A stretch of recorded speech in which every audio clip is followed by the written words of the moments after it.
Hi there, welcome back to Basic Math for Economics. In this video, I want to practice calculating single variable derivatives in the context of marginal revenue and marginal cost.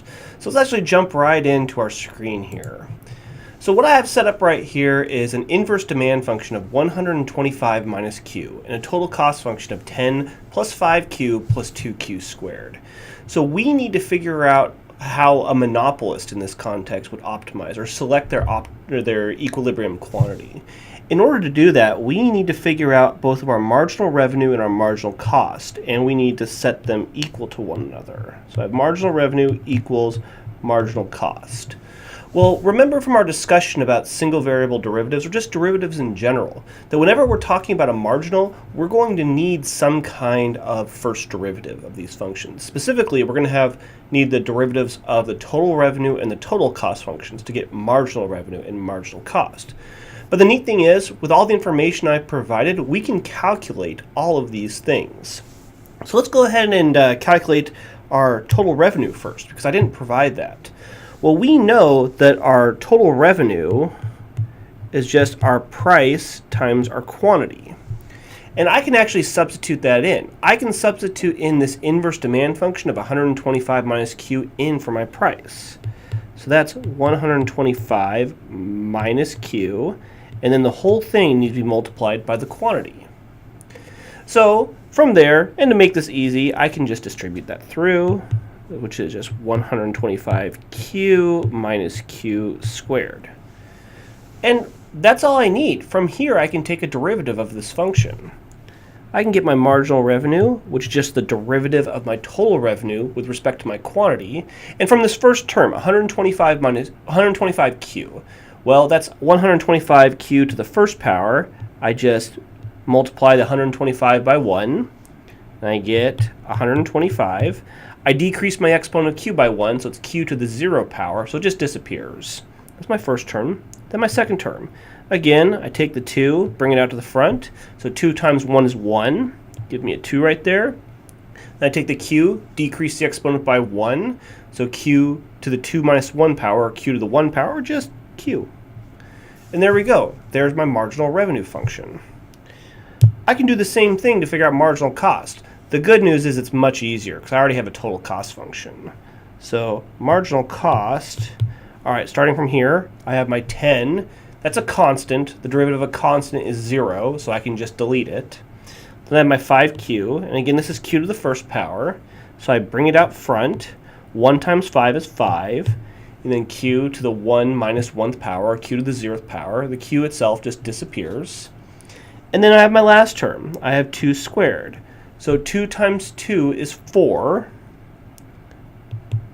And then I decrease the power by 1. So q to the 2 minus 1 power, or just q to the first power, just q. And that gives me my marginal cost function. So from here, I have marginal revenue and marginal cost. This is just one equation and one unknown. I can set them equal to each other.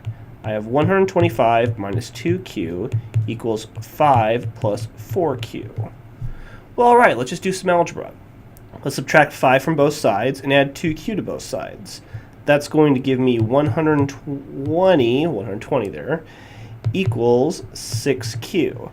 Now let's divide both sides by 6, and I'm going to end up with q star equals 20. And that's it right there. That is the equilibrium quantity for the monopolist in this case. And we're done. We could use this information to go back and get the price just by plugging this value back into the inverse demand function. And from there, we could get our profits. And we can solve out for all of the variables of interest for this monopolist.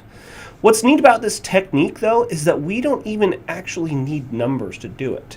We could be working in a situation where all we have are parameters.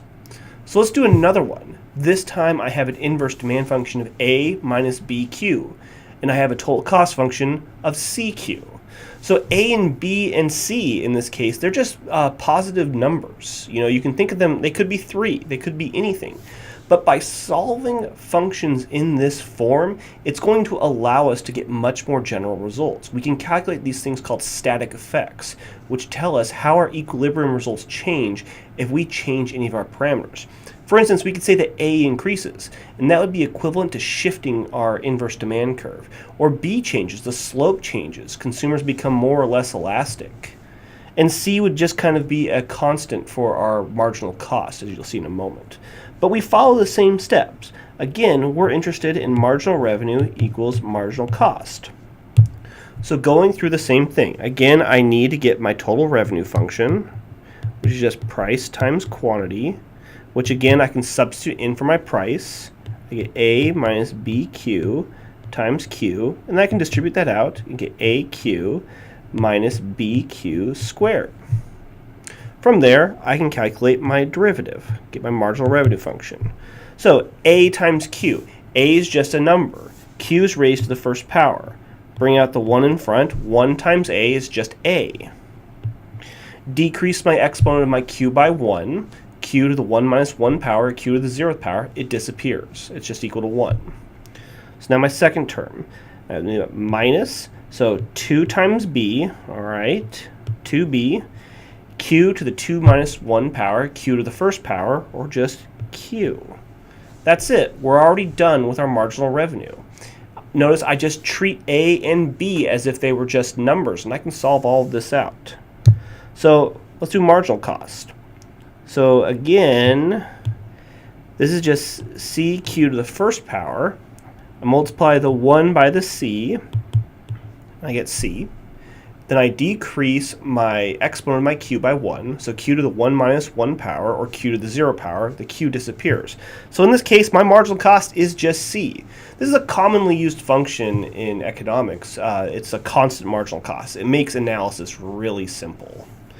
But that's actually it. We have everything we need now in order to solve this problem out. So I have my marginal revenue equals marginal cost. I have A minus 2BQ equal to C. Now I need to solve this expression for Q. The way I would do this is I'd move everything with a Q onto one side of the equation and everything without a Q to the other.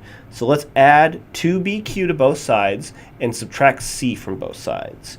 I do that, I'm going to end up with 2BQ equals A minus C. Now I can divide both sides by 2b, and I get my solution.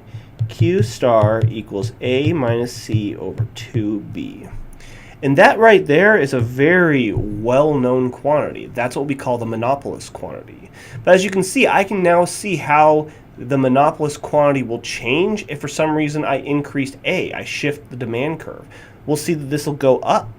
Or if I increase costs, we're going to see it goes down. So by solving these with general variables or general parameters, it makes the analysis much more simple and much more robust.